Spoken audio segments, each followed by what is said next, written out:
A new blockbuster record, Deadpool and Wolverine, raked in over $210 million in domestic sales. That's just days after its release, cementing its spot as the highest opening weekend for an R-rated movie. Yeah, but despite the successful weekend, the box office has seen a rapid decline in revenue in recent years. Queen City Chief Business Correspondent Taylor Young joining us now. Taylor, this sector of entertainment industry that has been kind of losing its luster, the movies have kind of gone away. Yeah, I mean, let's just look at the numbers, right? So the domestic box office sales right now are 20% lower than they were this time last year and 30% lower than what they were pre-pandemic. So yeah, this industry has seen kind of a dramatic drop in revenue just in a short period of time. Now, there's a lot of variables that are coming into play here. First, you have the pandemic, which resulted in the movie industry coming to a near halt.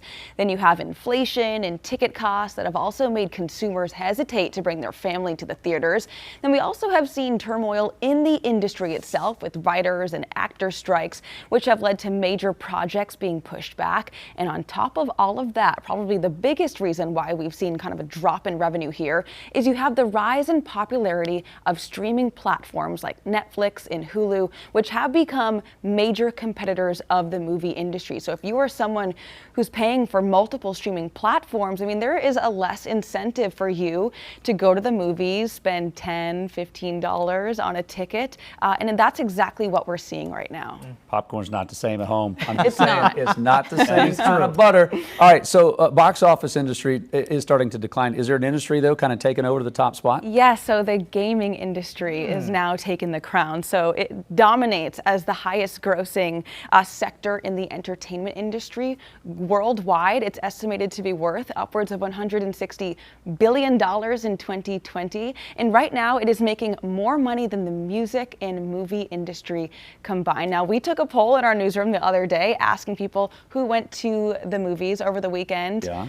Maybe one or two people raised their hand. And then we asked who gamed over the weekend, and then it was more. Everyone raised their hands. 50% of the Really? room. So I think that's shocking. I think maybe 10 years ago, a big blockbuster movie comes out, you'd see a lot more people. Yeah, you go with friends. Everybody goes. Uh-huh. Yeah, they were Right. events. Okay, so what's behind this shift from kind of the movies to staying at home and gaming? Yeah, I think that the gaming industry has really diversified itself. So we have the mobile games. That takes up more than half of the market right now. You also have console games, which I know is really popular in our newsroom. We have esports, you have PC games. And similar to Netflix and Hulu, I mean, the gaming industry has really moved towards that subscription-based platforms. So you have people that they pay monthly subscriptions and they're able to play multiple games. So they're more likely to maybe stay home and do that.